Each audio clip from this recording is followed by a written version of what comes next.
Hi అండి, welcome to my channel. నేను మీ వింతాదేవి. ఎలా ఉన్నారండి? మీరందరూ బాగుండాలి, అందులో మేము ఉండాలి. ప్లీజ్ అండి, వింతాదేవి ఛానల్ సబ్స్క్రైబ్ చేయండి, లైక్ చేయండి, వీడియోస్ ఎలా ఉన్నాయో కామెంట్ చేయండి. ఇంకేంటండి, ఈరోజు మీ దేవి 100% ఆరోగ్యాన్ని ఇచ్చే సొరకాయతో వెరైటీగా చేయబోతుంది. ఏం చేస్తాను చూడండి, చెప్తాను ప్రాసెస్ వినండి.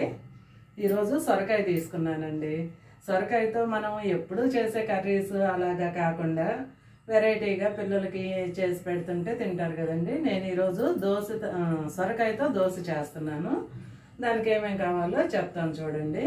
మనం దోశ పిండికి మామూలుగా ముందు రోజు నానేసి కలిపి పెట్టుకుంటాం కదండి పిండి, అలాంటి పిండి తీసుకోవద్దు. దీనికి ఫ్రెష్గా నైటు 1 కప్పు బియ్యము, 1/2 కప్పు మినపప్పు, 1 స్పూన్ మెంతులు నానబెట్టుకోండి. శుభ్రంగా కడిగి మొత్తం కలిపి నానబెట్టుకోండి. ఉదయం లేచిన తర్వాత సొరకాయని లేత సొరకాయ తీసుకోండి. లేత సొరకాయ తీసుకొని పొక్కు తీసి నీట్గా లోపల ఏమన్నా కొంచెం విత్తనాలున్నా తీసేయండి. నీట్గా ఇలా కట్ చేసి పెట్టుకోండి. ఇంకా పోతే మిక్సీ వేసేసుకోండి. ఇదేంటి, మినపప్పు మనం రాత్రి నానబెట్టుకున్నాం కదా, నానబెట్టుకున్న మినపప్పు బియ్యము అన్నీ కలిపి ఈ సొరకాయ ముక్కలు, 1 స్పూను జీలకర్ర, కొంచెం అల్లము చిన్న ముక్కలుగా చేసి అల్లం ముక్కలు, కొంచెం కొత్తిమీర, ఇంకేంటండి మామూలుగా ఉప్పు, ఈ సొరకాయ ముక్కలు అన్ని నీళ్ళు వేయద్దండి ఎక్కువ. మామూలుగా చూసుకొని సొరకాయలోనే నీళ్ళు ఉంటాయి కాబట్టి చూసుకొని తర్వాత వేసుకుందాం నీళ్ళు.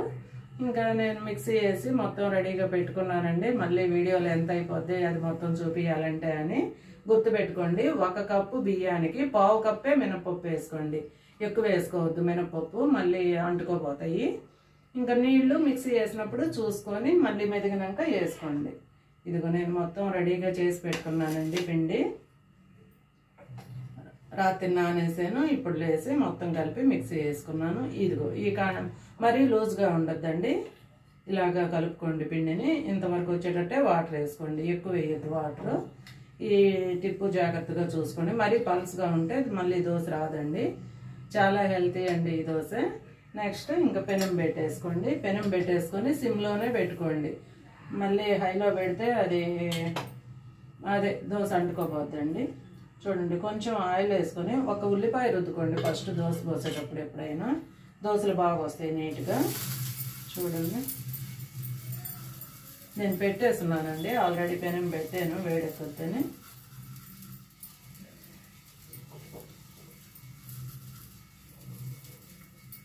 ఉల్లిపాయ రుద్దితే ఆయిల్ వేసినాక దోశలు చాలా క్రిస్పీగా బాగా వస్తుందండి. చూడండి టేస్ట్. ఉల్లిపాయ పక్కన పెట్టుకోండి.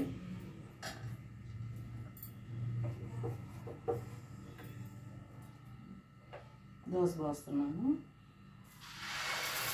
స్లోగా రుద్దుకోండి పోసినాక. స్పీడ్గా రుద్దితే మళ్ళీ అది లేట్ వస్తుంది. స్లోగా రౌండ్గా చూడండి దోశ.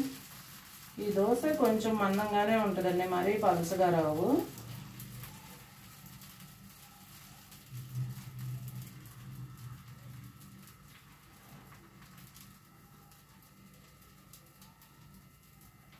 చూడండి ఎంత నీట్గా వచ్చేసిందో దోశ. కాలేటప్పుడు కొంచెం ఆయిల్ చుట్టూ రౌండ్గా ఆయిల్ వేసుకోండి.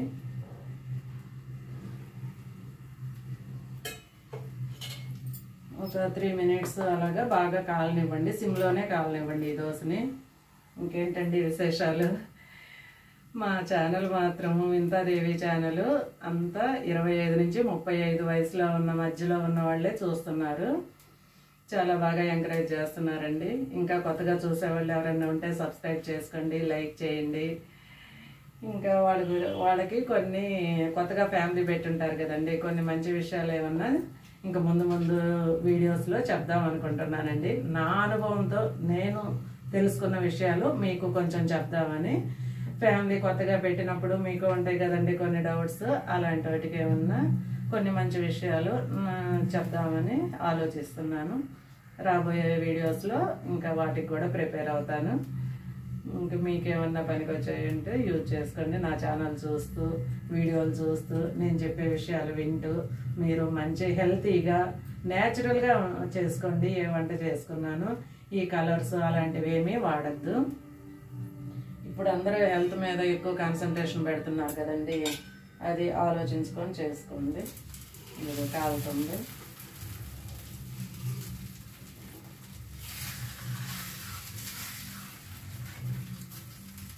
చాలా బాగా వస్తాయండి కలర్ కానీ. చూడండి ఎంత బాగుందో, నీట్గా వస్తుంది కదా. సొరకాయ కూడా చాలా మంచిది హెల్తీకి. ఎప్పుడు కర్రీస్ అని అంటే సొరకాయ మాకొద్దు అంటుంటారు పిల్లలు. అట్లాంటప్పుడు ఇలాగ కొంచెం కలిపి పెట్టారనుకో ఆ వెజిటబుల్ వాళ్ళకి తిన్నట్టు ఉంటుంది, వెరైటీగా దోశ టేస్ట్ మారుద్ది, తింటుంటారండి అప్పుడప్పుడు. చూడండి కలర్ ఎంత బాగా వచ్చిందో. మళ్ళీ టర్న్ చేసినాక కూడా 3 minutes ఉంచండి, ఉంచితే బాగా కలర్ వస్తుంది.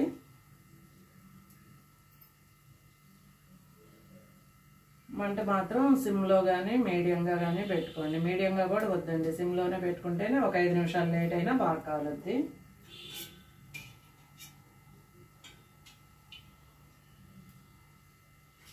నేను చెప్పిన ప్రాసెస్ గుర్తుంది కదండి, అలా చేసుకోండి. రాత్రి మినపప్పు బియ్యం కడిగి నానబెట్టేసుకోండి. 1 స్పూన్ మెంతులు, కొంచెం వేయండి, స్పూన్ కూడా పర్లేదు, మెంతులు కప్పుకి కొంచెం వేసుకొని నానబెట్టుకోండి.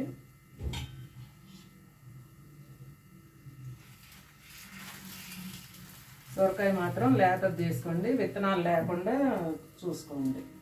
ఉన్నా తీసేయండి విత్తనాలు తీసేసి పప్పు తీసి మధ్యలోదే చూసుకోండి. మొత్తం కలిపి మిక్సీ వేసేయటం అంతే, టిఫిన్కి రెడీ. హెల్తీగా తిన్నట్టుంటుందండి. ఇంకేంటండి, వ్యూస్ మాత్రం వేలల్లో వస్తున్నాయి, సబ్స్క్రైబ్ మాత్రం 100లోనే ఉన్నాయి. ఇంకా ప్లీజ్ సబ్స్క్రైబ్ చేయండి చూసిన వాళ్ళందరూ.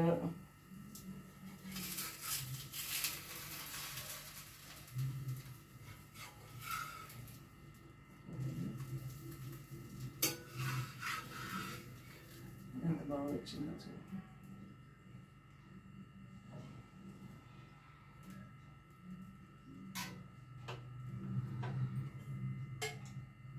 నెక్స్ట్ కూడా కొంచెం ఆయిల్ వేసుకొని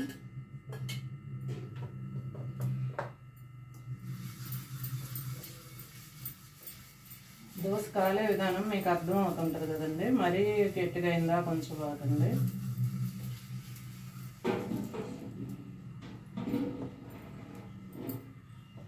ఉల్లిపాయ రుద్దాను, దోశ పోసుకున్నాం.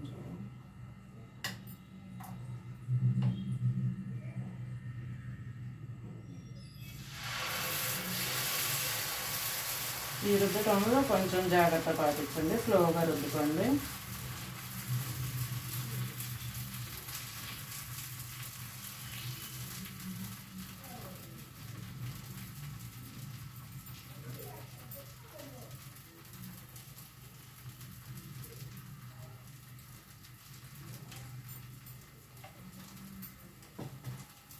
చూడండి కాలేటప్పుడు కొంచెం ఆయిల్ చుట్టూ రౌండ్ వేసుకోండి.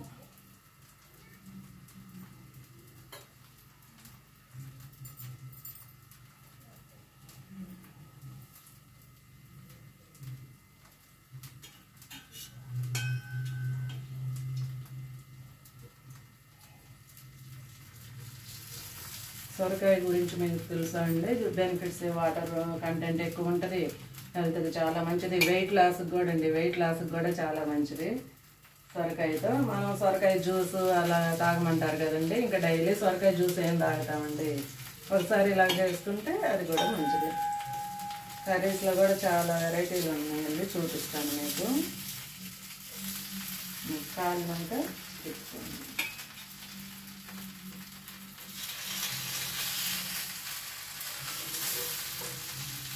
స్లోగా టర్న్ చేసుకోండి.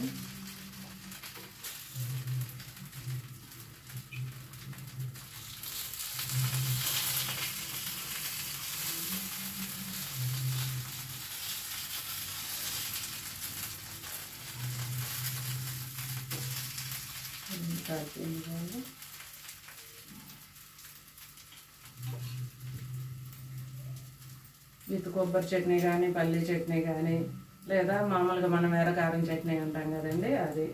రెండు ఉన్నా ఇంకా ఓకే, ఇంకా సూపర్గా ఉంటాయండి. తినండి. ఆ చట్నీ చేసుకొని నేను ఈరోజు కొబ్బరి చట్నీ చేశాను. ఇంకా కొబ్బరి చట్నీతో దోశ చూపిస్తాను మీకు ఎలా ఉంటాయి. మెయిన్ పాయింట్ అండి, ఫ్రిడ్జ్లో పెట్టుకోవటం, మిగిలిన పిండి అలా చేయొద్దు. మీకు ఆ రోజుకి ఎంత అవసరమో అంతే చేసుకోండి. ఇదండి, దీంట్లో ఫ్రిడ్జ్లో పెడితే బాగుండదు, అప్పటికప్పుడు ఫ్రెష్గా చేసుకుంటేనే బాగుంటుంది. అలాగే చేసుకోండి. వచ్చేసింది చూడండి దోశ.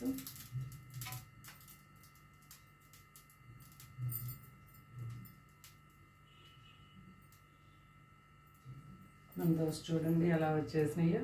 ఇది కొబ్బరి చట్నీతో తింటుంటే చాలా బాగుంటాయండి. మీరు కూడా ఎప్పుడు హెల్తీగా ఇలాగే వంటలు చేసుకోండి. వింతాదేవి ఛానల్ చూస్తూ. మా అన్నీ న్యాచురల్గా ఉంటాయండి. వీడియోస్ కూడా అంతేనండి, ఓన్లీ న్యాచురలేనండి, ఇంక ఎడిటింగ్ ఏమి ఉండదు. చాలా బాగుంటాయి. చూడండి దోశ ఇదిగో నేను దీన్ని చూస్తున్నాను. అబ్బా చాలా బాగా వచ్చిందండి విత్ కొబ్బరి చట్నీతోటి. మీరు కూడా చేసుకొని తినండి. థ్యాంక్ యూ అండి.